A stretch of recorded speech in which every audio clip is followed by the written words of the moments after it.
السلام علیکم ورحمۃ اللہ وبرکاتہ۔ ان الحمدللہ والصلاۃ والسلام علی رسول اللہ، اما بعد۔ محترم ناظرین اکرام اور عزیز طلبہ، کتاب مشکات المصابیح کے درس میں آپ کا خیر مقدم ہے۔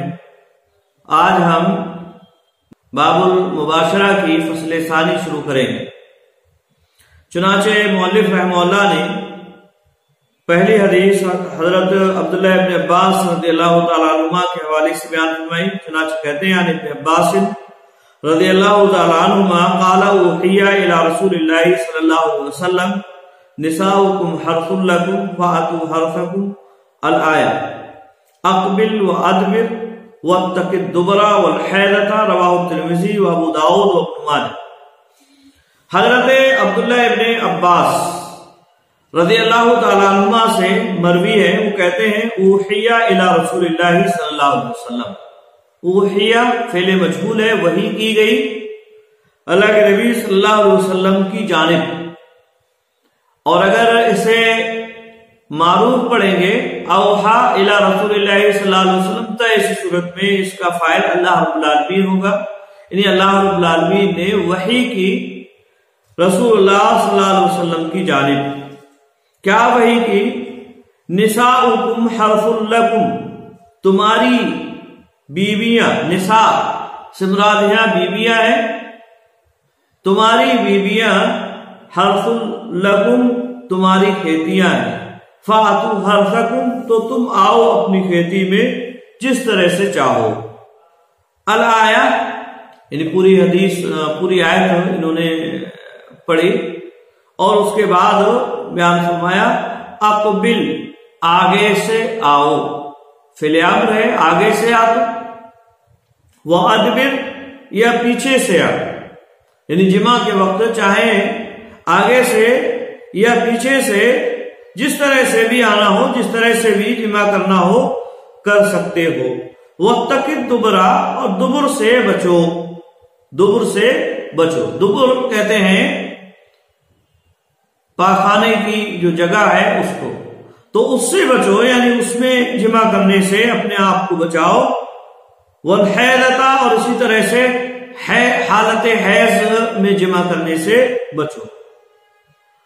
رواہ ترمذی و ابو داؤد و ابن ماجہ، اس کو امام ترمذی، ابو داؤد اور ابن ماجہ نے روایت کیا ہے۔ یہ حدیث اس بات کی دلیل ہے کہ بیوی سے جمع کسی بھی صورت میں کیا جا سکتا ہے، لیکن چونکہ کھیتی ہے اور کھیتی یہ فصل اگنے کی جگہ ہوتی ہے، اور اسی طرح سے جمع جو کیا جائے گا وہ قبل میں جہاں سے بچے کی ولادت ہوتی ہے۔ اور رہی بات دبر کی، پیچھے کے مقام میں جمع کرنے کی، تو وہ حرام ہے، جائز اور درست نہیں ہے، جیسا کہ ابن عباس رضی اللہ تعالیٰ عنہ نے اس کی تفسیر میں بیان فرمایا کہ دبر سے اپنے آپ کو بچاؤ، اور اسی طرح سے حیض کی حالت میں جمع کرنے سے اپنے آپ کو بچاؤ۔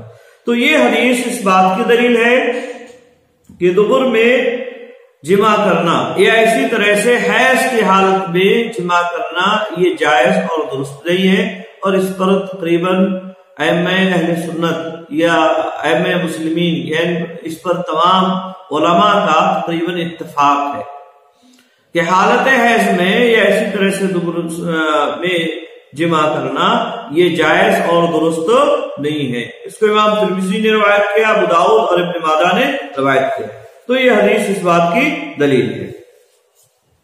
دوسری حدیث عن خزیمہ بن ثابت رضی اللہ تعالیٰ عنہ ان نبی صلی اللہ علیہ وسلم قال ان اللہ لا يستحی من الحق لا تأتوا النساء في ادبارهن، رواہ احمد والترمذی وابن ماجہ والدارمی۔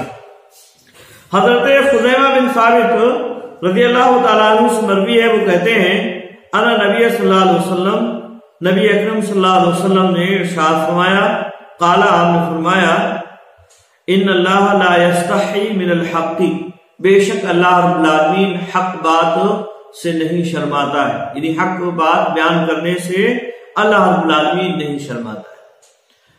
چونکہ جمع کے مسائل ہیں یا اسی طرح سے مباشرت کے جو مسائل ہیں، عام آدمی کو شرم اور حیا لاحق ہو جاتی ہے، اور وہ حلال اور حرام کے تعلق سے نہیں جان پاتا ہے، پوچھ نہیں پاتا ہے، اور اسی طرح سے جن لوگوں سے پوچھا جاتا ہے ان کے اندر بھی شرم اور حیا ہوتی ہے تو وہ بھی نہیں بتا پاتے ہیں۔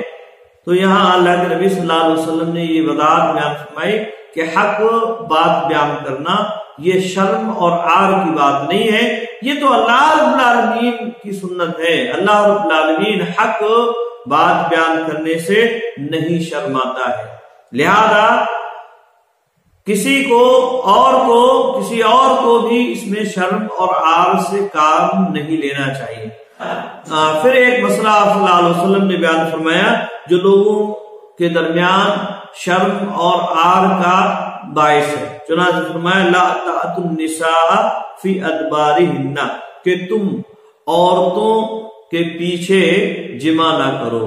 تأتو نہ آؤ، لا تأتو تم نہ آؤ کا مطلب کیا ہے؟ یعنی جمع نہ کرو، کنایا ہے یہ فی ادبارہن، ان کے پیچھے کے مقام میں۔ یہ حدیث بھی اس سے پہلے جو روایت گزری اسی کے مفہوم میں ہے کہ پیچھے کے مقام میں عورتوں سے جمع کرنا یہ جائز اور درست نہیں۔ اس کو امام احمد نے، ترمذی نے، ابن ماجہ اور دارمی نے روایت کیا ہے۔ اسی طرح سے ایک اور حدیث وَنَبِي هُرَيْرَةَ رضی اللہ تعالی عنہ قال رسول اللہ صلی اللہ علیہ وسلم ملعون من آتا امرأته فی دبرها، رواہ احمد و ابو داؤد۔ حضرت ابو ہریرہ رضی اللہ تعالی عنہ سے مروی ہے، وہ کہتے ہیں کہ رسول اللہ صلی اللہ علیہ وسلم نے ارشاد فرمایا ملعون من آتا امرأته فی دبرها، ملعون ہے وہ شخص، ملعون کہتے ہیں لعنت کا مطلب رحمت سے دور کرنا، البعد عن الرحمہ یہ معنی اس کا ہوتا ہے۔ تو ملعون کا مطلب رحمت سے دور ہو، رحمت سے دور کر دیا گیا ہو، ایسا شخص ملعون ہوتا ہے۔ تو ملعون من آتا امرأتہ، ملعون ہے وہ شخص جو آئے اپنی عورت کے پاس فی دبرہا، اس کے پیچھے کے مقام میں۔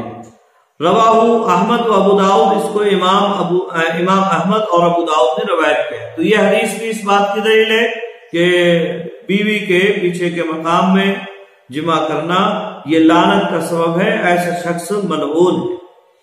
وعنہ قال قال رسول اللہ صلی اللہ علیہ وسلم ان الذی یأتی امرأته فی دبرها لا ينظر اللہ الیہ، رواہ فی شرح سنہ۔ اور انہی حضرت ابو ہریرہ رضی اللہ تعالیٰ عنہ سے مروی ہے قال قال رسول اللہ صلی اللہ علیہ وسلم، کہتے ہیں کہ رسول اللہ صلی اللہ علیہ وسلم نے ارشاد فرمایا ان الذی یأتی امرأته، بے شک جو یاتی امرأتہ آتا ہے اپنی بیوی کے پاس، یعنی جمع کرتا ہے فی دبرہا، اس کے پیچھے کے مقام میں، لا ينظر اللہ الیہ، اللہ رب العالمین اس کی طرف نہیں دیکھتا۔ نہیں دیکھتا سے مراد کیا ہے؟ نظر رحمت سے نہیں دیکھتا، ورنہ اللہ رب العالمین سے کوئی بھی چیز پوشیدہ نہیں ہے، وہ سننے والا ہے اور دیکھنے والا ہے، کوئی بھی چیز اس سے پوشیدہ کسی بھی حال میں نہیں ہے۔ یہاں نہ دیکھنے سے مراد ہے نظر الرحمتی، لا ينظر الیہ اے لا ينظر نظر الرحمتی الیہ، یعنی اس کی طرف نظر رحمت سے اللہ رب العالمین نہیں دیکھتا ہے۔ آئی بات میں، بلکہ غضب کی نظر، اس پر ناراضگی کی نظر، ناراضگی کی نظر سے اللہ رب العالمین اس کی طرف دیکھتا ہے۔ رواہ فی شرح سنہ، ابھی نے شرح سنہ میں اپنی سند سے نقل فرمایا ہے۔ تو یہ حدیث بھی اس کے گناہ کبیرہ ہونے کی دلیل ہے کہ آدمی تو یہ حدیث بھی اس کے گناہ کبیرہ ہونے کی دلیل ہے کہ آدمی اگر کوئی اپنی بیوی کے پیچھے کے مقام میں جمع کرتا ہے تو اللہ رب العالمین کی لعنت اور اسی طرح سے اس کے غضب اور اس کی ناراضگی کا مستحق ہوگا۔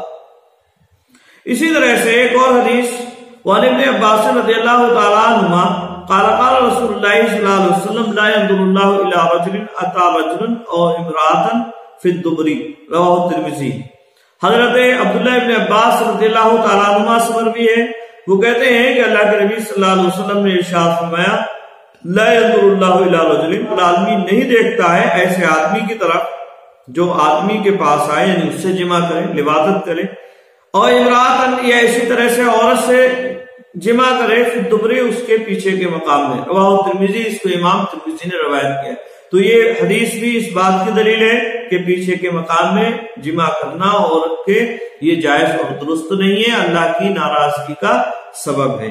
اسی طرح سے اس روایت سے بات بھی معلوم ہو رہی ہے کہ آدمی کے ساتھ، لڑکے بچے کے ساتھ اس طرح کا عمل کرنا، لواطت جسے کہا جاتا ہے، یہ بھی جائز اور درست نہیں ہے، یہ بھی جائز اور درست نہیں ہے۔ اسی طرح سے ایک اور حدیث وعن اسماء بنت یزید رضی اللہ تعالی عنہ قالت سمعت رسول اللہ صلی اللہ علیہ وسلم یقول لا تقتلوا اولادکم سرا فإن الغیل یدرک الفارس فیدعثر عن فرسه، رواہ ابو داؤد۔ حضرت اسماء بنت یزید رضی اللہ تعالی عنہ سے مروی ہے، وہ کہتے ہیں کہ میں نے سنا رسول اللہ صلی اللہ علیہ وسلم کو فرماتے ہوئے، آپ صلی اللہ علیہ وسلم کہہ رہے تھے لا تقتلوا اولادکم سرا، کہ تم اپنی اولاد کو پوشیدہ طور پر قتل نہ کرو، یعنی پوشیدہ طور پر کا مطلب یہ ہے یعنی مخفی طور پر، بظاہر ایسا نہیں لگ رہا ہے کہ اسے قتل کیا جا رہا ہے لیکن حقیقت میں اسے قتل کیا جا رہا ہے، تو اس طرح سے اپنی اولاد کو قتل نہ کرو۔ فَإِنَّ الْغَيْلَ يُدْرِكُ الْفَارِسَ، بے شک غیل یعنی حالت رضاعت میں جمع کرنا یا اسی طرح سے حالت حمل میں جمع کرنا، جیسا کہ اس کا مفہوم اس سے پہلے بیان کیا گیا، یہ فارس گھڑ سوار کو پہنچتا ہے، گھڑ سوار کو پہنچتا ہے۔ یدرکو، ادرک یدرکو کا مطلب ہوتا ہے پہنچنا، پانا، پاتا ہے، یہ کیا پاتا ہے؟ الغیل، یعنی ضمیر جو فاعل ہو کی ضمیر ہے وہ الغیل کی جانب جا رہی ہے، تو یہ غیل یہ پاتا ہے، کس کو پاتا ہے؟ الفارسہ، گھڑ سوار کو، گھڑ سوار کو یہ پاتا ہے۔ مطلب کیا ہے؟ یعنی وہ بچہ جو غیل کے ذریعے سے، غیل کی صورت میں پیدا ہوتا ہے، یعنی جو حالت حمل میں جو جمع کیا گیا ہے اور وہ بچہ اس رحم میں تھا، وہ ولادت کے بعد ہوا، تو کہتے ہیں فَإِنَّ الْغَيْلَ يُدْرِكُ الْفَارِسَ، کہ غیل یہ فارس یعنی گھڑ سوار کو پہنچتا ہے، فَيُدَعْثِرُهُ عَنْ فَرْسِهِ، تو اس کو اس کے گھوڑے سے گرا دیتا ہے، یعنی کمزور ہونے کی وجہ سے وہ اس لائق نہیں ہوتا ہے کہ وہ جہاد کر سکے، لڑائی کر سکے، بلکہ اس کے اندر کمزوری لاحق ہو جاتی ہے اور وہ گھوڑے پر سوار نہیں ہو سکتا ہے، جہاد نہیں کر سکتا ہے، لڑ نہیں سکتا ہے، دشمن کے درمیان میں جا نہیں سکتا ہے، اس کے اندر بزدلی پیدا ہو جاتی، کمزوری اس کے اندر آ جایا کرتی ہے۔ آئی بات سمجھ؟ تو یہ حدیث اس بات کی دلیل ہے۔ رواہ ابو داؤد، اس کو امام ابو داؤد نے روایت کیا ہے۔ تو یہ اصل میں اللہ کے نبی صلی اللہ علیہ وسلم کا جو یہ بیان اللہ کے نبی صلی اللہ علیہ وسلم نے بیان فرمایا، جیسا کہ اس سے پہلے روایات گزری تو اس میں آپ نے فرمایا کہ اس سے کوئی فرق نہیں پڑتا ہے، اور میں نے روم اور فارس والوں کو دیکھا کہ وہ لوگ بھی ایسا کرتے ہیں لیکن انہیں نقصان اس سے نہیں ہوتا ہے۔ آئی بات سمجھیں؟ اور یہ روایت بظاہر اس کے خلاف ہے، تو تطبیق کی صورت اس سلسلے میں یہی ہوگی، چونکہ اصل میں اللہ کے نبی صلی اللہ علیہ وسلم کو پہلے یہی گمان تھا، آپ صلی اللہ علیہ وسلم یہی سمجھتے تھے کہ اس سے نقصان ہوتا ہے، جیسا کہ عام اہل عرب کا خیال تھا، تو وہی خیال اللہ کے نبی صلی اللہ علیہ وسلم کا تھا، اور اس موقع پر یہ اللہ کے نبی صلی اللہ علیہ وسلم نے احادیث بیان فرمائے۔ لیکن اس کے بعد جب آپ کو اہل فارس اور روم کی خبر ملی یا وحی کے ذریعے سے آپ صلی اللہ علیہ وسلم کو بتلایا گیا، تو آپ صلی اللہ علیہ وسلم نے فرمایا کہ غیل یا غیلہ جو ہے یہ نقصان دہ نہیں ہوتا ہے، لہذا اگر کوئی غیلہ کرتا ہے، غیل اگر کسی بچے کو پہنچتا ہے تو اس سے کوئی نقصان نہیں ہوتا ہے۔ آئی بات میں؟ تو یہ روایت اس طرح سے منسوخ ہوگی ان روایات سے جو اس سے پہلے غیلہ یا غیر کی اجازت کے تعلق سے گزری، تو یہ روایت ان سے کیا ہے؟ منسوخ ہوگی۔ آئی بات میں؟ اسی طرح سے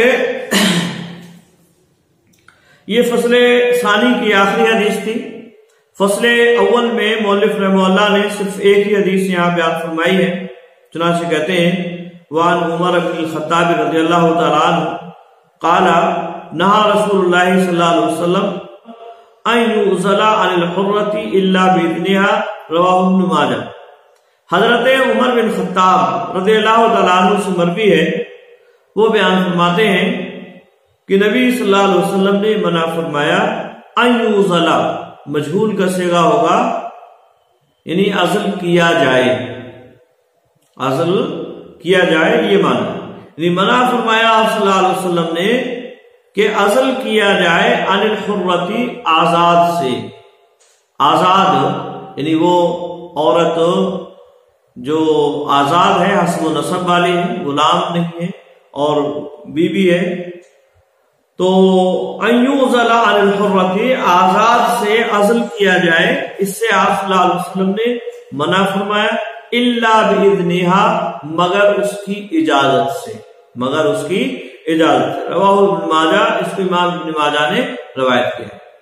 تو یہ حدیث اس بات کی دلیل ہے کہ آزاد عورت جو آزاد ہے اور باندھی یا لونڈی نہیں ہے، اس سے عزل اس کی اجازت سے کیا جائے گا، اس کی اجازت سے عزل کیا جائے گا، اس کی اجازت کے بغیر عزل کرنا یہ درست نہیں ہے۔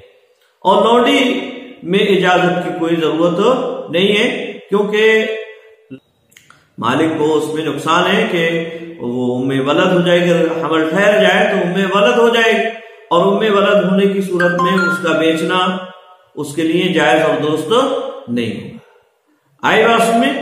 تو یہ حدیث اس بات کی دلیل ہے کہ اجازت سے آزاد عورت سے عزل کیا جا سکتا ہے، اس کی اجازت کے بغیر عزل کرنا یہ درست نہیں ہے۔ آئی بات میں؟ علماء کی ایک بڑی جماعت اسی بات کی قائل ہے۔ یاد رہے یہ روایت ضعیف ہے، کیونکہ اس میں ایک راوی عبداللہ ابن لہیہ مشہور ہیں اور یہ ضعیف ہیں، ان کی کتابیں جل گئی تھیں، اس کے بعد ان کا حافظہ اختلاط کا شکار ہو گیا تھا، تو اس بنیاد پر یہ روایت ضعیف ہے، یعنی عبداللہ ابن یعنی عمر بن خطاب رضی اللہ تعالیٰ عنہ کی یہ آخری والی روایت ضعیف ہے۔ البتہ جہاں تک مسئلے کی بات ہے تو ظاہر سی بات ہے عزل سے عورت کو اس سے نقصان ہوتا ہے، لہذا اس سے اجازت لینا یہ بہرحال درست بات ہے، اس سے اجازت لی جائے تو ہی عزل کیا جائے، اور اس کی اجازت کے بغیر عزل نہ کیا جائے، یہ بات اپنی جگہ صحیح اور درست۔ تو یہ باب المباشرہ کی آخری حدیث تھی۔ آج کے لیے بس اتنا ہی۔ السلام علیکم ورحمۃ اللہ وبرکاتہ۔